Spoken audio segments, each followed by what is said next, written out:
kung ang tao ay maghuhusga na sisantihin or pilitin na mag-resign ang Bongbong Marcos Jr. dito sa panahon sa taon ng 2025. Kaya ang tingin ko, malakas ang posibilidad na itong taon nito ang huling bagong taon ng Marcos Jr. sa Malacanang. Ay. Tunay na balita, walang kinakampiyan, sumasalamin sa katotohanan lamang. What's up mga kayon? Welcome back pa rin syempre dito lang sa Joe Malone TV para sa programa natin na Issue ng Bayan. Ating pag-usapan everyday po yan ha, 1:00 ng hapon at 6:00 ng gabi. At ako masakaling maduduktukan niya man ng bonus round dahil marami tayong itatopic ngayong taon na to at ngayong buwan na to ng January talagang bakbakan na tayo at baka magkaroon ng bonus round niya sa gabi. Okay? So January 2 today, araw ng Huwebes dito sa Pilipinas. Magandang hapon sa inyong lahat ha. Lalo-lalo sa mga viewers natin na nasa abroad, yung mga OFW, mga Solid Duterte at Solid Isconian. Shoutout po sa inyo dyan ha. Oh, yeah.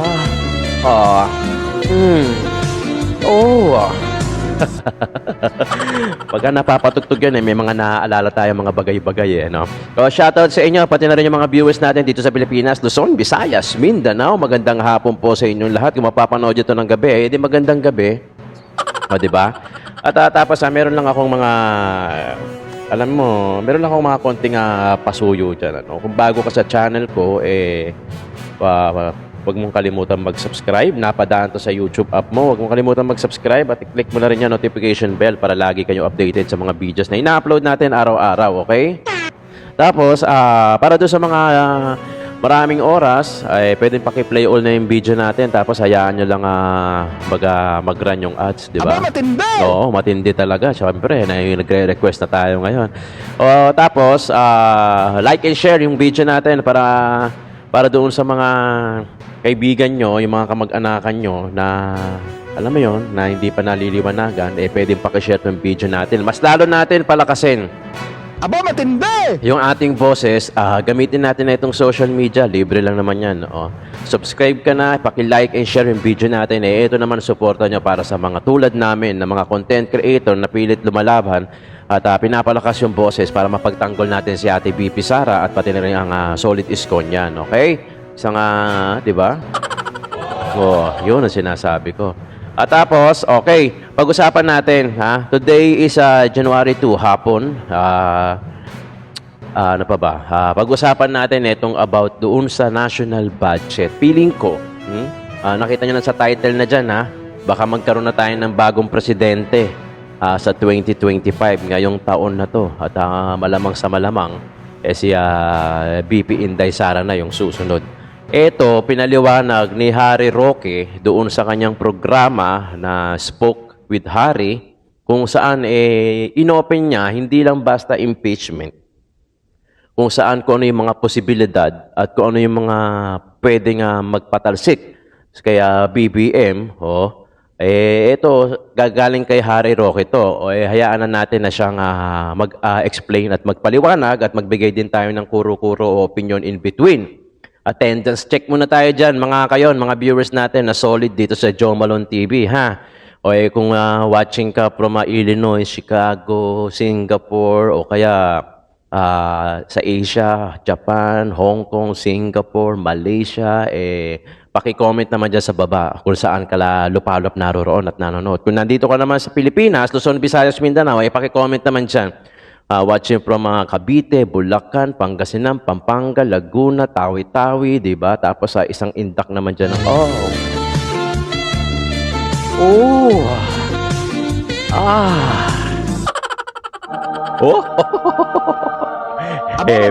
Matindi talaga. Sige, panoorin na natin itong si Harry Roque para sa kanyang programa. Meron ba mga dahilan na resignation o people power para maging dahilan na mawala ang PBBM sa panahong 2025? Well, unang-una, hindi po yan nakabase sa crystal ball. Yan po ay nakabase sa mamamayang Pilipino. Hindi hula-hula yan, ha? Hindi tayo pwedeng manalangin na lang dyan basta-basta na mapalitan ng administrasyon. Nasa sa atin po yan. Kaya gamitin po natin itong social media para mas lalong lumakas yung boses natin. kayo po ang susi kung gusto nyong susantihin o kung pupuwersahin nyong mag-resign Yeah. ang nakaupong presidente.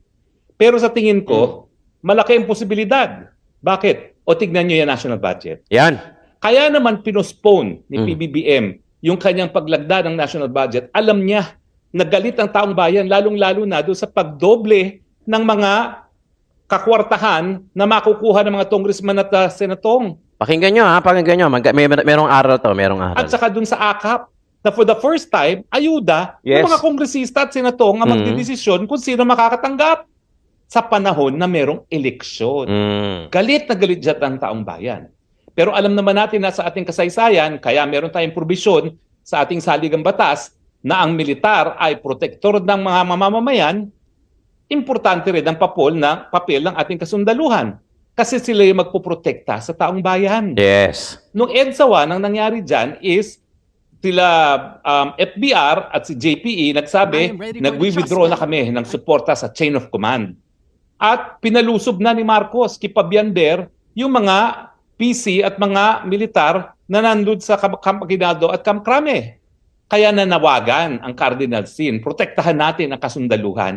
At yun ang tinawag nating people power na ngayon nakaukit sa 1986 Constitution na isang pamamaraan para matanggal ang isang presidente. People power. So, ano yung mga bagay-bagay na sa tingin ko pwedeng magdulot ng desisyon na sisantihin ng presidente or puwersahin ng presidente na mag-resign at pumunta muli sa Estados Unidos. Estados Unidos. Nabulol ako. Pasensya na kayo. Well, unang-una yung saligang batas na yan. Mali si PBBM na sa tingin niya, mabobola niya yung taong bayan na doon sa paglaline veto niya ng mga item na nasa unprogrammed funds, maniniwala na ang taong bayan na wala na yung mga kawalangyaan sa pangtaunang budget na yan. Unang-unang kawalangyaan dyan yung pagdoble ng budget na Kamara. Yes. Yung pagdagdag ng 50% budget sa Office of the President at yung AKAP na 26 billion. At yung pagtapyas doon sa mga ahensya na dapat, sabi ng saligang batas, nangunguna sa laki ng budget na ibibigay at ito yung departamento nga ng DepEd na hindi naman na-restore. Education. Yung tinanggal na 10 billion. Nabawasan pa nga.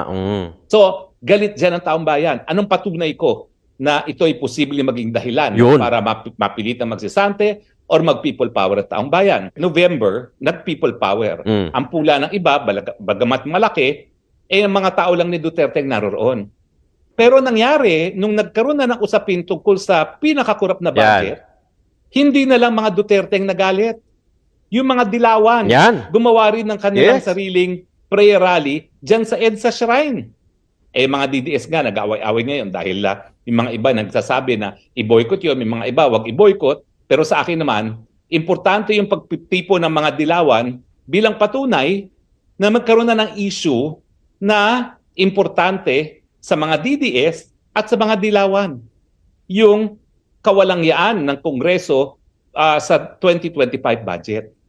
So kumbaga, kung ang Pilipinas ay 30% Marcos, 30% Duterte, 30% dilawan, ngayon meron tayong 60% sa issue ng budget. Ng issue ng budget. Kumbaga, hindi na ito na naman, malilihis siyang impeachment case, mapupunta sa national budget. Kung igigiit talaga nila, kung talagang ipagplaplanuhan talaga na pag-usapan at itiktik yung pagpirma dyan ni BBM sa national budget na yan. Kasi ito yung pwede maging issue para mapatalsik si BBM, di ba, sa national budget, according dito kaya Harry Roque. Nagsama ang DDS, nagsama ang dilawan, at sinasabi, kawalangyaan yung budget na yan, na ipatutupad ngayong 2025.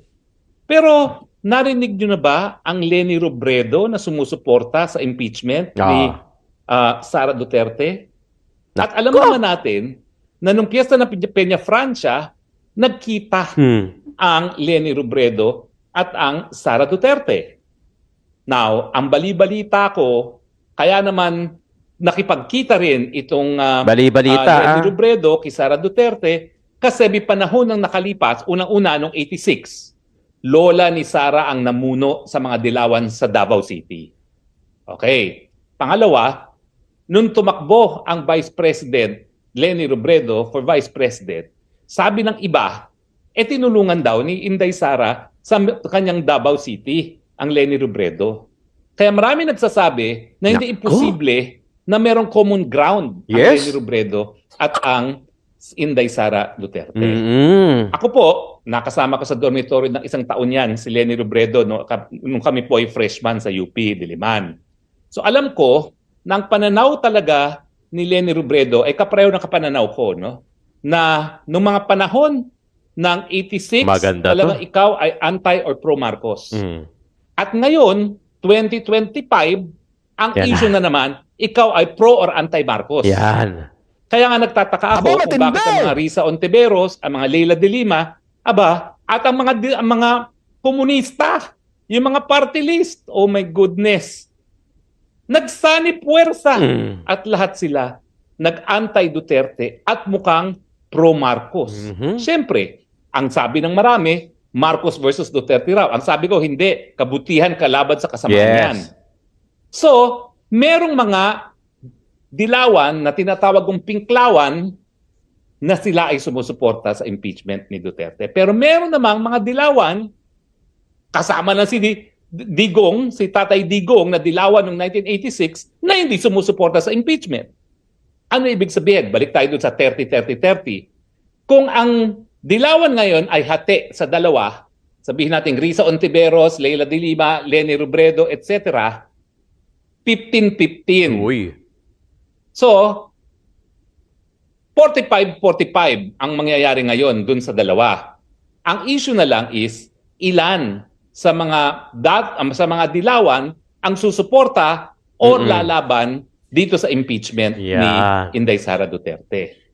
Pero sa tingin ko, yung Iglesia ni Cristo kasi isang boto lang yan.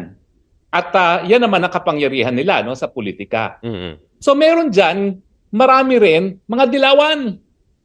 At dahil nagsalita ang kanilang liderato sa kanilang simbahan, natutulan ang impeachment ni Sara, hindi tayo 45-45 ang mangyayari dyan. Matitilt ang balance in favor of dun sa tutol kay impeachment ng Inday Sara. Yes. So anong equation Ayan ngayon? ganda Ang equation, hindi 45-45. Baka 55 ang magiging tutol sa impeachment ni Inday Sara. Kung Inday hindi mas Sara. marami pa, 45 ang pabor. Wow. Kapag ganyan ang nangyari, nasa issue ng pantaunang budget, 60% anti-Marcos. Yan na. Sa issue ng impeachment Inday Sara, 55% against Inday Sara. At sa issue ng charter change, ito ng charter change naman, hindi ko naman naririnig ang Leni Robredo at De Lima, yung mga pinklawan, na sila in favor of charter change. So pwede nating sabihin na 60% din ang anti-charter change. So kung titignan mo yung mga issue na magdedetermine kung ang tao ay maghuhusga na sisantihin or pilitin na mag-resign ang Bongbong Marcos Jr. dito sa taon ng 2025. Karamihan dun sa equation na Marcos, Duterte, Dilawan, karamihan, at least 60% Malaki to. Malaki ay to. papabor sa number 1, laban sa pantaon ng budget na ito, Mm-mm. number 2, sa charter change, at number 3, sa impeachment. Yan. Kaya ang tingin ko, malakas ang posibilidad na itong taon nito Mhm. ang huling bagong taon ng Marcos Jr. sa Malacanang. Ay. O, di ba, narinig nyo naman. Sa tingin ko, naintindihan nyo naman. Oh. So, yun na lang yung pinaglalabanan natin. Baka, ang issue na lang talaga ngayon, charter change, yung national budget, impeachment. Pero ako ang nakikita ko, dalawa lang eh. Ang nakikita ko talaga, national budget, at saka yung impeachment. So, alin lang sa dalawa na yan. So, itong impeachment, malamang ipupush nila yan. Diba? Ipupush nila yan. Pero gaya na sinabi ni Harry Roque, mayroong mga percentage yan. Kasi, ang nagagalit na taong bayan dahil doon sa national budget. Kasi, ang nasa batas, kailangan mas malaki yung nasa education na part, di ba? Bakit ang daming mga invito ni Ferdinand na ni ating presidente doon sa budget na yan, di ba? So, hindi na to usapan ng Ang nangyayari kasi nalilihis doon sa sa national budget eh. Which is mas maganda para doon sa mga DDS supporter. Kasi bakit zero subsidy yung PhilHealth? Bakit yung iba dinagdagan? Yung sa AKAP, dinoble ba? Pero tuloy-tuloy pa rin sila. May budget pa rin para sa kanila. Tapos nakataon pa na eleksyon. Diba? Yan yung mga sinasabi na yan, yung mga nagsisirculate sa social media. Eh. Di ba tayo na-observe lang natin, na pagdudugtong-dugtong natin, na-analyze natin kasi kung kanin-kanino tayo nanonood eh. Di ba? Napapakinggan na. Kumbaga, hindi lang isang istorya yung naririnig natin. Kung saan-saan tayo nanonood, napapakinggan natin yung istorya, napipilter natin kung sino yung nagsasabi ng totoo at oo nga, no? Di ba? Napapaganon tayo, no? Ba't kaya ganon, no? Napaka-ironic, di ba? Napaka-ironic, bakit ngayon lang tinira yung war on drugs, yung AJK, di ba? Bakit ngayon lang tinitira yung Duterte kung kailan magkakaroon ng eleksyon, kung kailan magtatakbo si BP Sara sa 2028? O ito na nga nangyayari ngayon, di ba? Ang according kay Harry Roque, kung talagang magagalit yung taong bayan dahil sa national budget, baka ito pa maging issue at mapatalsik pa si Bongbong Marcos. At pagka nangyari yon, ang susunod na presidente dyan, walang iba kundi si VP Sara na. Yehey, di ba? Yan ang sinasabi ko. O ito, panoorin natin. Itong kay Maharlika. O ito, kay Maharlika. Panoorin natin. Ang topic din nito, baka magkaroon din ng baka si Sara na ang maging presidente sa 2025. Actually, may nakarating din sa atin na magaganap, pero wag na natin sabihin muna. Kasi alam mo naman si Lisa Tanas at si Bangang Junior, may nakatoka silang computer na nanonood na mga troll sila o sila mismo. Totoo yan, totoo. Na nag-aabang dito o may habang nagiinom sila, pupulburon sila, ay nakaabang dito sa ating mga pinagsasabi. Kaya hindi muna natin sabihin yung ating mga plano. Kaya abangan ninyo, magiging presidente ba si Inday Sara sa 2025? I think Maui, you posted na, hindi ko napanood, pero sabi according to Princess Maui's post, na sinabi daw ni Trillanes na kailangan, basta ang konteksto, kailangan ma-impeach si Sara, si Inday Sara. Otherwise, si Bangag ang matatanggal. Yan yung meron tayong vlog niyan, yung interview ni Christian Esguerra kay former Senator Antonio Trillanes, na yun nga yung sinabi niya, ito yung parang bumabaliktad, ito yung parang namamangka na si Antonio Trillanes. Tama ba? Sinabi niya ba yan? Miss Vivian, Merry Christmas sa inyong lahat. Yes, 2025, Sara ang ating presidente. Presidente siya eh. Ano ba kaya yung alam mo, parang gusto ko na lang laging managinip. Parang ang saya-saya ng panaginip ko. Ito yung panaginip ko masaya. Yung nakaraan, ginurgur ko yung ulo ni Lisa Tanas at saka ni Di ba nga? Di ba? Naalala mo yon, yung niligtas ako ng isang Diyosang artista? Di ba? O yun, naalala ko yung panaginip na yun. Pero ganun pa man mga palangga, ito yung mga kailangan yung isaalang-alang kung ano ang nangyayari ngayon sa ating bayan. Tignan mo na lang yung sa budget na yan. Di ba? Yung sa budget na yan, na magkakasabwat sila. At kung matino kasi ang presidente, which hindi talaga matino, di ba? Ang isi-secure niya, yung ipaprioritize niya talaga kayo. Yung budget na yan, mga kababayan, yan talagang dapat isaalang-alang hindi ng mga Congress, lower and upper, para sa inyo. Kaso tignan nyo ang budget para lang sa kanila. Napupunta lang sa ayuda, pangawat, at kung ano-ano pa. Di ba? Isisiguro yan ng presidente kung hindi bangag. Ang mga pondo ay mapupunta sa mga tamang proyekto sa kalusugan, sa edukasyon, sa national budget pa din, ano? National budget pa din. Feeling ko, ito talagang ang ipupush ngayon sa 2025. Paulit-ulit lang yan. Kahit na 100 years from now, o 100 years later, 100 years before, ganun pa rin ang tema ng prioridad ng isang leader. Kaso wala tayong leader. Kaya nga siguro nananaginip na lang si Maharlika dito lagi, baka pinapaalala sa atin. Baka ito yung mga sinyalis na Maharlika, mga palangga, konting kembot na lang. Okay? Dahil ang presidente ninyo ay malapit ng magurgor. Pwede, sabi ko nga, masobrahan sa kanyang pulboronic activity.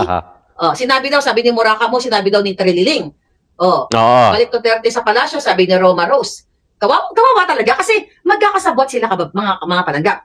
Speaker of the House, ang mga huwad committee, although hindi naman lahat yan kasabot nila, di ba? Ngayon, paulit-ulitin natin na imbis itong mga hinayupak na to, katulad ni Bangag, ay talagang titignan niya itong kung saan dapat bago niya permahan o itong pondo na ito, di ba, may gabay niya, may gabay nilang lahat dahil sila nga ay mga leader. So, they're not leaders, they are crooks. They are kawatan. Ngayon, by the way, yung katulad ni, sino to? Ni Abanting Bolivia. Yeah. Na nagsalta siya. Ano yon? Joey? Si Joey, nakatawa kay Joey. Joey, anong sinabi napanood ko yung video na sinasabi ni Abante na sa Maynila daw, na nasasakupan niya Santa Ana, Santa Mesa, ay zero or drug-free na daw. Hindi totoo yan. My God, wala daw nagtupupulburon. Butang ina, sa Malacanang mismo, nagsisesyon sila, Hoy, Abante, nang buha ka ng inang kawatan kang hinayupa, sana kunin ka na ng bulok na bulate. Hindi totoo yan sa District 6 ako eh. Hindi totoo yan. Maraming hindi drug-free dyan. Hindi, dapat pala malakas na bulate para bonggang-bongga. Okay? Mamatay siya, makikita matigas sa si Budol, kaya third mensahe mangyayari sa Bilaling. Alam mo, I hope talaga mag-manifest talaga yun, Palangga, ano? Cynthia from San Diego. Thank you, Palangga. So ngayon, ito na nga yung sinasabi natin sa inyo mga kababayan.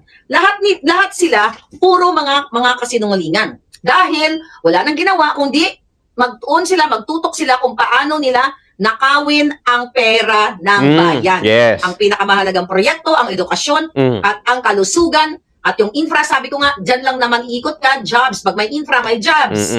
Diba? May trabaho. Kapag maayos ang pangatawan, may trabaho, malakas, magkakaroon ng pera. Pag may maayos na edukasyon, tatalino ang mga tao, magkakapera, hindi na maghihirap sa buhay nila dahil kaya nilang bumili ng mga pagkain at sa kanilang mga bills at syempre pababayan ng presyo. Doon lang naman tayo ulit-ulit mga kababayan eh. Pero tignan nyo ang nangyayari ngayon. It's good na merong social media. Yes. Although pilit tayong ginugurgur dito. Ginugurgur tayo, gusto tayong tinatakpan na tayo, binumusalan na lahat ang bibig natin na ang tema ng ating pananawagan dito ay what? Anong pananawagan natin? Diba? Transparency and accountability. So dahil wala sila noon, wala sila lahat ng mga inayupak na yan, ngayon tayo ay nagsasalta dito. Dapat nga, sabi ko nga, kung pinailan nila ng impeachment, si Inday Sara for the third time, mga pari pa, ang mga kasabwat. Bakit hindi pailan ng kaso itong si Bangag? I mean, ng impeachment si Bangag. Well, siguro baka hindi na lang yun ang hinahintay. Kasi based on my panaginip, baka naman malapit na. Kaya wag din tayo magsawa. I know, I have friends na nag-message sa akin, Marlica, nakakasawa na, nakakapagod na, ayaw ko na, may mga ganun. Sabi ko, huwag ka mapagod. Kasi kapag kayo ay napagod at kayo ay nagsawa, panalo sila. Tapos na Imagine tayo. nyo kung lahat tayo tahimik. Tapos na, Lalo silang magbi-fiesta. Lalo silang mamamayagpag. Lalo nilang uubusin ang pera ninyo. Malulubog tayong lahat sa utang ang Pilipinas. Samantalang yung mga inuutang ng Pilipinas ay napupunta sa kanilang lahat. Totoo. Okay, ganito lagi ko sinasabi dito sa programa natin na issue ng bayan natin pag-usapan na talagang napakaganda rin ng effect ng maka-content creator for as long na hindi yan nagpapakalat ng fake news. Kasi yung boses natin talagang nasasaktan na sila dahil sa dami ng boses natin. Gaya lagi ko sinasabi na mas lalo pa tayong lumalakas. Mas lalo tayong dumarami. 'Di ba? Mas lalong naiintindihan ng bawat audience, ng bawat viewers o ng bawat Filipino people na ganito yung nangyayari sa bansa natin, sa gobyerno natin. Andirito ka man sa Pilipinas o nasa abroad ka, nagtatrabaho, at least you have the means na for you to understand or to analyze kung ano yung nangyayari dito sa Pilipinas through social media, through SOCMED, through quality vloggers. Di ba? Kaya ako sinabing quality vloggers kasi marami naman dyan talaga na mema lang, di ba? May mga content lang. Pero para doon sa mga dekalidad na vlogger na napagkukunan nyo ng impormasyon at napagkukunan nyo ng mga suggestion na kuro-kuro tulad na itong ginagawa natin na issue ng bayan natin pag-usapan, kahit pa paano, nagagather nyo yung data, yung information at napifilter out nyo kung ano yung mga talagang totoo at hindi totoo base doon sa mga napapanood nyo. And I'm sure naman na hindi lang kayo sa akin nanonood. So nanonood kayo kung saan-saan. Ito yung kagandahan Kasi you tend to watch different side of story. Story ko, story ng ibang channel, story ng mga mainstream media. So napagdudugtong yun, bilang observant, napapansin nyo na. Di ba? Kaya nga lagi ko sinasabi, nasasaktan na sila. Speaking of national budget, di ba sabi nga ni Harry Roque, kaya nagkanda-delay-delay? Kasi nag-ingay tayo. Di ba? Meron nag-ingay sa TikTok, may nag-ingay sa YouTube, may nag-iingay sa Facebook.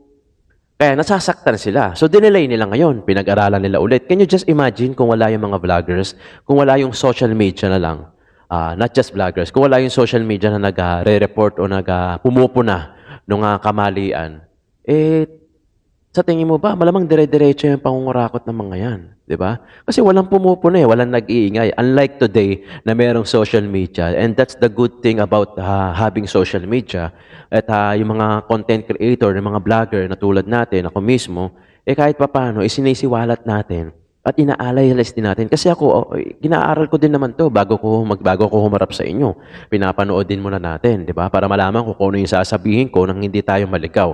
Kumbaga, nang hindi maging magulo, imbis na naiintindihan ng mga viewers natin, mas lalo pang gumugulo. So, pinag-aaralan ko rin, I'll do my homework din, I do my assignment din as a content creator. Nang sa ganun, paggarap ko sa inyo, alam ko kung ano yung kukwento ko. Parang ano yan I cannot teach you what I do not know. Diba? I cannot teach you what I don't know. Since na pinag-aralan ko naman, I did my homework, yung assignment ko, at least kahit pa paano, napapaliwanag ko sa inyo. Kaya kayo nandito rito ngayon, di ba? Kaya nga silang request ko lang, paki-like and share yung mga videos natin, nang sa ganun, mas lalo tayong lumakas, mas lalo tayong dumami, at mas lalong maintindihan ng iba na naguguluhan pa. And at the same time, masaktan natin sila. Ma-realize nila na ang dami natin umipiyok at umiimik dito na ito yung mali, ito yung kulang. So sila, nasasaktan na sila. So ano nangyari? Nag-take effect na yung ginawa natin, na-delay yung pagpirma. Diba? Ayan yung nakikita ko Yung national budget ang nakikita ko ngayon taon at saka yung impeachment. So dalawa yan.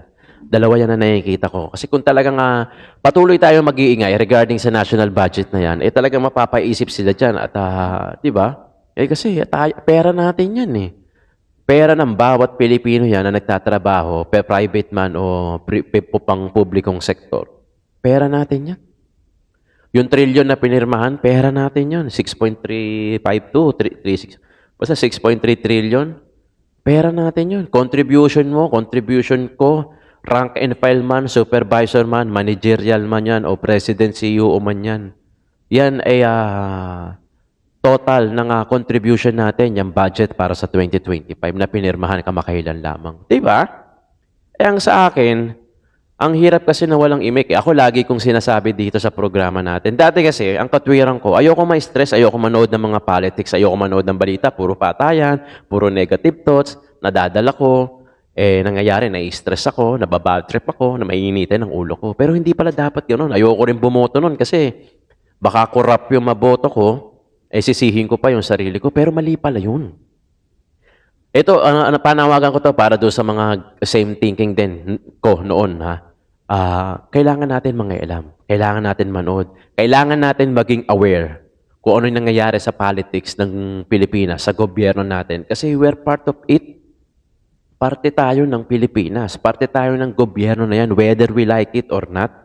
Yung mga batang isisilang pa lang at o yung isinilang na, yung mga baby pa. Parte na rin yan ng gobyerno. Balang araw, paglaki niya, magtatrabaho yan. Parte rin yan ng contribution ng taxes. Parte ka pa rin ng gobyerno ng Pilipinas. So you should know. Dapat aware ka. Dapat nakialam ka. Dapat bumoto ka. When it comes to voting naman, ito lang yung pagkakataon natin. Ito lang yung pinakamalaking power ng bawat botante na to cast our vote at tatanggalin natin yung mga trapo at panatiliin natin yung mga magagaling na talagang ang inuuna ay yung malasakit sa kapwa-tao. Kasi in the first place, tayo yung magpapaupo sa kanila. Tayo yung maghahalal sa kanila. So dapat aware tayo, dapat may pakialam tayo, dapat may paki tayo, dapat bumoto tayo. Kasi dati katwiran ko, ayokong bumoto kasi baka mali yung naboto ko. Well, just do your homework, just do your assignment. Alamin mo kung sino yung mga napupusuan mo. Mag-shortlist ka ng senador mo, mag-shortlist ka ng kandidato mo. We have all the means, especially in social media, para malaman natin, mag-contact kayo ng sarili nyong background investigation kasi yun yung assignment natin. Di ba? Yun yung homework natin na pwede natin gawin at para pagka alam natin kung sino yung iboboto natin, hindi pwede yung napupusuan lang natin. O kaya natulungan tayo nito nung bagyo iboboto ko yan. Kasi hindi naman lahat yan sincere Di ba? Madali lang magbigay ng ayuda. Even yung mga the poorest one, nakakapagbigay ng tulong sa kapwa nila regardless kung ano yung amount. How much more yung mga mayayaman? Kasi sobra na lang nila yun. Baka nga hindi nila sobra yun, hindi pa nga nila pera yun, yung mga politician Baka nga hindi pa nila pera yun, pera pa ng taong bayan yun. Yun yung sinusugatan ko dito. Yun yung sinusugatan ko na bilang parte ng gobyerno ng Pilipinas, maging aware tayo.